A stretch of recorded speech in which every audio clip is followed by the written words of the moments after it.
सभी को नमस्कार, जय राधा माधव। स्वागत है आप सभी का दीपक एजुकेशन हब पर। मैं दीपक यादव और आप हैं मेरे साथ। अगर आप शिक्षक भर्ती की तैयारी कर रहे हैं तो एक बहुत महत्वपूर्ण विषय पर चर्चा करने के लिए एक शिक्षा मंत्री का एक बयान, जिसकी वजह से समस्त अभ्यर्थियों में संशय बना हुआ है। वैसे संशय की स्थिति पूरी दुनिया में बनी हुई है।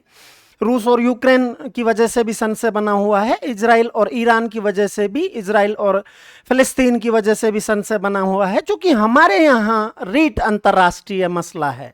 तो मैं आपसे ज़्यादा लंबी चौड़ी कोई बात नहीं करूंगा, 5-7 मिनट में मैं सारी चीज़ें आपको क्लियर कर दूंगा जो जो मुझे लगता है कि ऐसा हो सकता है। पहली बात तो अपने यहाँ ये राजस्थान का, आप इसे दुर्भाग्य समझें या कुछ भी समझें, लेकिन शिक्षा मंत्री बनते ही अजीबोगरीब से बयान आने लगते हैं, जैसे नाथी का बाड़ा वगैरह आपने सुने भी होंगे। ठीक है। दूसरी चीज ये है कि जो थर्ड ग्रेड शिक्षक भर्ती है या रीट शिक्षक भर्ती है, वो हमेशा से एक्सपेरिमेंट का केंद्र रही है। सारे प्रयोग राजस्थान में अगर कोई होते हैं तो किस पर? थर्ड ग्रेड भर्ती पर। तो वो हमेशा से प्रयोगशाला रही है। तो एक बयान जिसके आधार पर ये सारी बातें हो रही हैं, वो मैं आपको दिखा देता हूं, एक अखबार की कटिंग।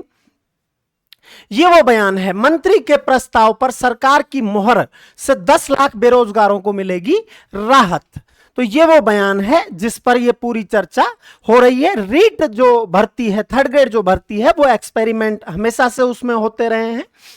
ठीक है। 2003 में इस भर्ती का जिम्मा जिला परिषदों से आरपीएससी को दिया गया। 2004 में आरपीएससी ने शिक्षक भर्ती कराई। 2009 में निशुल्क अनिवार्य शिक्षा अधिकार अधिनियम लागू हुआ। 2011 में रीट परीक्षा हुई, मतलब टेट हुआ, है ना, आरटेट जो हुआ। 2012 में आरपीएससी से जिला परिषदों को भर्ती के अधिकार दिए गए। 2016 में आरटेट को खत्म कर रीट के माध्यम से भर्ती कराई गई और 2022 में रीट को पात्रता परीक्षा घोषित किया गया और रीट को पात्रता परीक्षा घोषित किया गया और मुख्य परीक्षा के माध्यम से भर्ती कराई गई। तो आप लगातार देख सकते हैं कि सारे एक्सपेरिमेंट किस में हुए हैं? रीट में हुए हैं। जैसे ही हुकूमतें बदलती हैं, सत्ता बदलती है, वैसे ही ये परिवर्तन स्वाभाविक राजस्थान में होते हैं। ठीक है। और निश्चित रूप से ऐसा ही परिवर्तन होगा भी। जहां तक मुझे लगता है कि पेपर आपका एक होगा, पेपर आपका एक होने वाला है। हां, इसी के साथ साथ जैसा कि कहा गया कि फर्स्ट ग्रेड, जैसा कि कहा गया कि ग्रेड फर्स्ट और ग्रेड सेकंड, इन दोनों के साथ भी ऐसा ही होगा कि पात्रता परीक्षा कराई जाए। ग्रेड फर्स्ट और ग्रेड सेकंड के लिए क्या कराया जाए? पात्रता परीक्षा कराई जाए। तो पात्रता परीक्षा इन दोनों में संभव ही नहीं है। पहली बात तो इनमें पात्रता परीक्षा के लिए न्यूनतम मापदंड जो है वो पहले ही है, पेपर फर्स्ट होता ही है इनके लिए। और दूसरी चीज, इनमें सब्जेक्ट का जो वेटेज है, सब्जेक्ट का जो वेटेज है सेकंड ग्रेड में और स्कूल लेक्चरर में, वो ज्यादा है, क्योंकि वहां पर विषय के जो शिक्षक है वो नियुक्त होते हैं, तो वो ज्यादा है। ठीक है।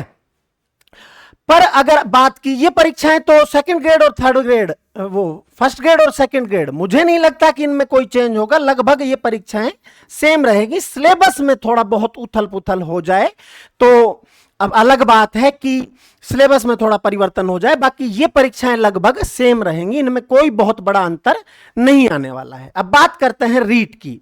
ठीक है। तो रीट का पेपर यदि एक हो, यदि थर्ड ग्रेड का पेपर एक पेपर हो तो आपके लिए ज्यादा बेहतर है। यदि एक पेपर हो तो आपके लिए ज्यादा बेहतर है। अब उसकी भी वजह है कि क्यों आपके लिए बेहतर है। एक पेपर का फायदा यह है, एक तो कि पहली बात तो देखो, राजस्थान में यह अटल सच है कि पेपर आउट होते हैं, पेपर आउट हो जाते हैं। पेपर एक अगर पेपर होगा तो उसको कंट्रोल भी किया जा सकता है। दो पेपर तो आउट होने के चांस ज्यादा। और दूसरी बात, यहां भर्ती पंचवर्षीय योजना है, यहां भर्ती पंचवर्षीय योजना है।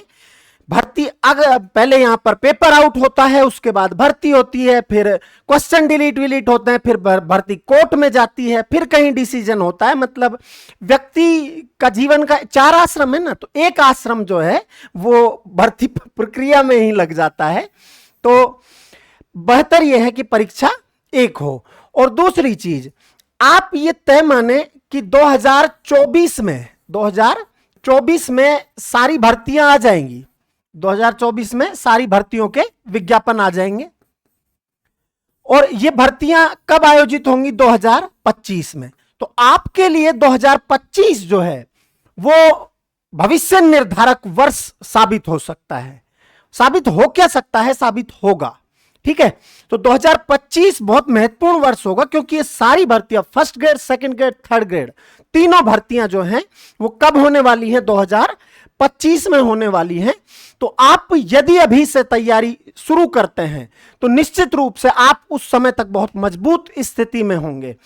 तो जैसा स्वामी विवेकानंद ने कहा था, उत्तिष्ठत जागृत प्राप्य वरानि बोधत, कि उठो जागो और जब तक मत रुको तब तक लक्ष्य की प्राप्ति न हो जाए। ठीक है, और यदि आप चाहते हैं कि इस तैयारी में हम आपके सहयोगी रहें तो आप दीपक एजुकेशन हब यूट्यूब चैनल को जरूर ज्वाइन कर लें और टेलीग्राम चैनल जरूर ज्वाइन कर लें, ताकि सारी सूचनाएं आप तक पहुंचाई जा सके। इससे आगे कोई सूचना होगी तो नेक्स्ट सेशन में।